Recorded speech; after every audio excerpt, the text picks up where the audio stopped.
بسم اللہ الرحمن الرحیم لک الحمد یا اللہ والصلاة والسلام علیک یا رسول اللہ۔ امت مسلمہ جن بڑے بڑے مسائل سے دوچار ہے ان میں سے ایک بڑا سنگین مسئلہ غیر مسلموں سے مسلم لڑکے اور لڑکیوں کا شادی کرنا ہے۔ اس سنگینی کا اندازے سے لگایا جائے کہ نکاح کا یہ فعل اگر دانستہ اور رضامندی کے ساتھ ہو تو یہ فعل ایک مسلمان کو ارتداد کی دہلیز پر لا کھڑا کر دیتا ہے۔ مسلم دنیا کا شاید ہی کوئی ایسا خطہ اور علاقہ ہو جو اس سنگین مسئلے سے دوچار نہ ہو، اور شاید ہی کوئی مسلمان جو اپنے پہلو میں دھڑکتا ہوا درد مند دل لگتا ہو اور اس کے تئیں سنجیدہ اور فکر مند نہ ہو۔ فکر مند ہونا بھی چاہیے کہ ایک مومن اور مسلم کا ارتداد کے مرحلے تک جا پہنچنا، خواہ شعوری طور پر ہو یا غیر شعوری طور پر، دوسرے مسلم بھائی کے لیے کسی بڑے سانحے اور حادثے سے کم نہیں ہے۔ ملک کے طول و عرض سے آئے دن یہ روح فرسا واقعات سننے اور پڑھنے کو ملتے رہتے ہیں کہ فلاں مسلم لڑکے یا لڑکی نے فلاں غیر مسلم لڑکی یا لڑکے سے شادی رچا لی ہے۔ ان روح فرساں اور دل کو چھلنی کر دینے والے واقعات کا سب سے زیادہ دل دہلا دینے والا پہلو یہ ہے کہ مسلم لڑکے اور لڑکی اپنی رضامندی اور خوش دلی سے ایسا کر رہے ہیں اور انہیں اس فعل پر ذرا بھی افسوس نہیں ہے، جبکہ ہم سب کے آقا و مولا رحمت دو عالم صلی اللہ علیہ وسلم نے حضرت معاذ ابن جبل رضی اللہ تعالیٰ عنہ کے واسطے سے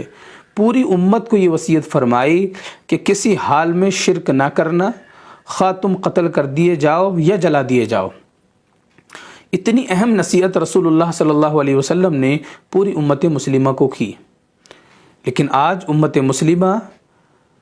انہی کاموں کو کرنے کی طرف رغبت کر رہی ہے یا انہی کاموں کی طرف جا رہی ہے جن کاموں سے سختی سے کرنے سے روکا گیا تھا۔ اسی مضمون پر مشتمل ایک پوری سورت قرآن مجید میں سورہ کافرون کے نام سے موجود ہے۔ اس سورت کا بنیادی مضمون ہی یہی ہے کہ کفر اور شرک پر کسی صورت میں کوئی مصلحت نہیں ہو سکتی۔ قرآن نے اللہ تعالیٰ کے منکروں کو دو ٹوک جواب دیا ہے۔ قرآن مجید میں لکم دینکم ولی دین، تمہارے لیے تمہارا دین اور میرے لیے میرا دین۔ تاہم پھر بھی کوئی بد نصیب اپنے ایمان کی ناقدری کرتے ہوئے اور عارضی اور وقتی دنیاوی فائدے کی خاطر ایمان کا سودا کر لے تو اللہ تعالیٰ نے اس سودے کو تجارت سے تعبیر کرتے ہوئے انتہائی گھاٹے کا سودا قرار دیا ہے۔ قرآن مجید میں اللہ کا فرمان موجود ہے۔ اللہ فرماتا ہے اولئک الذین اشتروا الضلالۃ بالہدی فما ربحت تجارتہم وما کانوا مہتدین، یعنی یہ وہ لوگ ہیں جنہوں نے ہدایت کے بدلے گمراہی خرید لی ہے، لہٰذا نہ ان کی تجارت میں نفع ہوا اور نہ انہیں صحیح راستہ نصیب ہوا۔ یہ آیت صاف صاف بتلا رہی ہے کہ جس کسی نے برضا اور رغبت ہدایت کے بدلے گمراہی، ایمان کے بدلے کفر اختیار کر لیا ہے تو ایسے بد نصیب کو قرآن مجید غضب الہی اور سخت عذاب سے ڈراتا ہے۔ ایک اور مقام پر قرآن مجید زبردستی کفر کے اختیار کرنے کے مسئلے کی وضاحت کرتے ہوئے فرماتا ہے جو شخص اللہ پر ایمان لانے کے بعد اس کے ساتھ کفر کا ارتکاب کرے، اللہ کا انکار کرے، وہ نہیں جسے زبردستی کلمہ کفر کہنے پر مجبور کر دیا گیا ہو جبکہ اس کا دل ایمان پر مطمئن ہو، بلکہ وہ شخص جس نے اپنا سینہ کفر کے لیے کھول دیا ہو تو ایسے لوگوں پر اللہ تعالیٰ کی طرف سے غضب نازل ہوگا اور ان کے لیے زبردست عذاب تیار ہے۔ یعنی اگر کوئی مومن کلمہ کفر کہنے پر جان جانے کے اندیشے سے مجبور ہو تو اس جبری صورت میں اس شرط کے ساتھ کلمہ کفر کہنے کی گنجائش ہے کہ دل ایمان پر مطمئن ہو، اور اگر کسی نے کلمہ کفر اختیار کیا اور رضامندی سے اس کلمہ کفر کو اپنی زبان پر جاری کیا تو ایسے بد نصیبوں پر اللہ تعالیٰ کا غضب اور سخت عذاب نازل ہوگا۔ ان آیات میں اللہ رب العزت نے واضح طور پر امت مسلمہ کو، تمام ایمان رکھنے والے لوگوں کو تنبیہ فرمائی ہے اور حکم دیا ہے کہ وہ کفر اور شرک کی طرف متوجہ نہ ہوں، اللہ کے ساتھ کسی کو شریک نہ ٹھہرائیں، اللہ تعالیٰ کا انکار کرنے والے بندے نہ بنیں، بلکہ اللہ رب العزت کے احکام کی پابندی کریں، جن چیزوں کو اللہ نے حلال کر دیا ہے ان کو حلال جانیں، اور جن چیزوں کو اللہ رب العزت نے حرام قرار دیا ہے ان کو حرام جانیں۔ قرآن مجید میں واضح طور پر اللہ رب العزت نے ارشاد فرمایا ہے کہ کسی بھی مسلمان کے لیے، یعنی کسی بھی مسلمان مرد کے لیے کسی غیر مسلم لڑکی سے شادی کرنا حلال نہیں ہے، کسی بت پرست، مجوسی وغیرہ لڑکی سے شادی کرنا حلال نہیں ہے۔ قرآن مجید میں اللہ رب العزت نے انتہائی وضاحت کے ساتھ ارشاد فرمایا، وَلَا تَنْكِحُوا الْمُشْرِكَاتِ حَتَّى يُؤْمِنَّ وَلَأَمَةٌ مُؤْمِنَةٌ خَيْرٌ مِّن مُشْرِكَةٍ وَلَوْ أَعْجَبَتْكُمْ، اور مشرکہ عورتوں سے نکاح نہ کرو جب تک مسلمان نہ ہو جائیں، جب تک وہ ایمان نہ لے آئیں، اور بے شک مسلمان لونڈی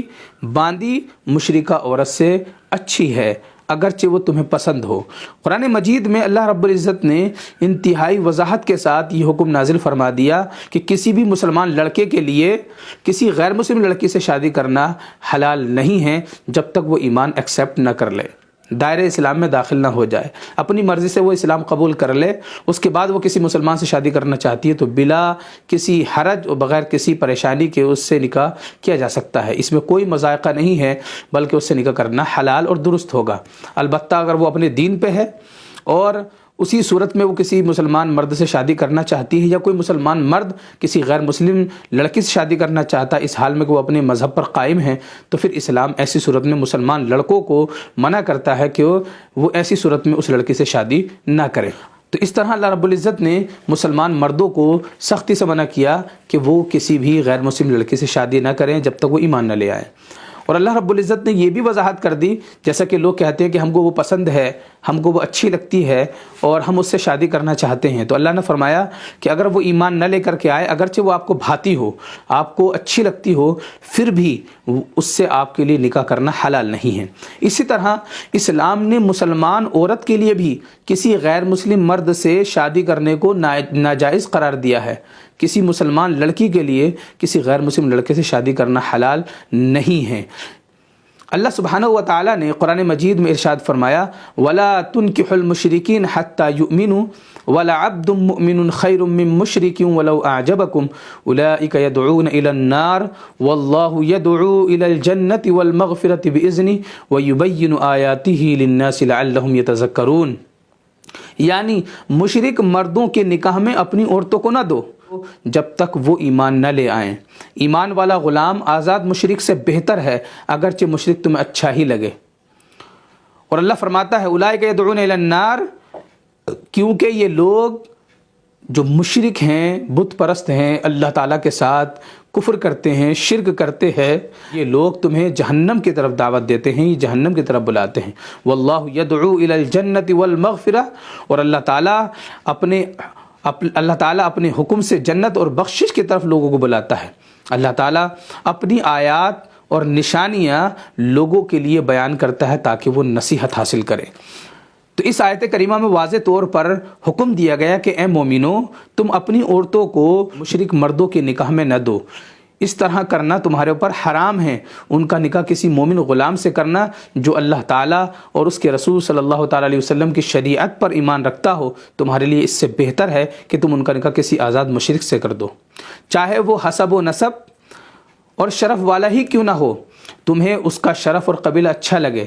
وہ چاہے عادت کے اعتبار سے کتنا ہی اچھا کیوں نہ ہو، لیکن نکاح کرنے سے قبل اس کا ایمان لانا ضروری ہے۔ جب تک وہ ایمان لے کر کے نہیں آئے اس کے ساتھ نکاح کرنا حرام ہے۔ دین اسلام ہمیں یہ واضح طور پر حکم دیتا ہے کہ ہم نہ کوئی مسلمان لڑکا کسی غیر مسلم لڑکی سے شادی کرے جب تک وہ ایمان نہ لے آئے، ایسے ہی کوئی مسلمان لڑکی کسی غیر مسلم سے شادی نہ کرے جب تک ایمان قبول نہ کر دے۔ اس آیت کریمہ میں آج کل کے مسلمانوں کے لیے بہت واضح حکم موجود ہے۔ انتہائی افسوس کی بات ہے کہ قرآن مجید کی اتنی صراحت اور وضاحت سے حکم آنے کے باوجود مسلمان لڑکوں میں مشرکہ لڑکیوں کے ساتھ اور یوں ہی کافر لڑکوں اور مسلم لڑکیوں میں باہم شادیوں کا رجحان بڑھتا چلا جا رہا ہے۔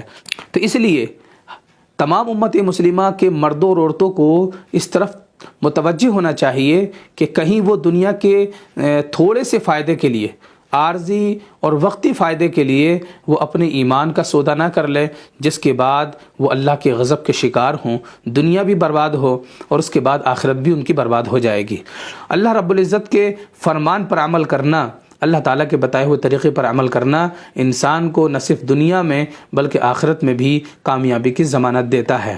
اللہ رب العزت نے کتنے صراحت کے ساتھ قرآن مجید میں فرمایا اولئک یدعون الی النار، یعنی اگر تم اللہ رب العزت کے حکم کی اطاعت نہ کر کے، اس کی خلاف ورزی کر کے کسی غیر مسلم سے شادی کرتے ہو تو ایسی صورت میں تم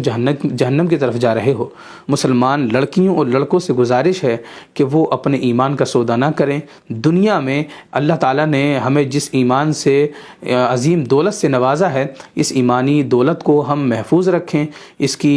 حفاظت کریں۔ مولا کریم ہم تمام لوگوں کو قرآن مجید پر، احادیث رسول صلی اللہ علیہ وسلم پر عمل کرنے کی توفیق نصیب فرمائے۔ وما علینا الا البلاغ المبین۔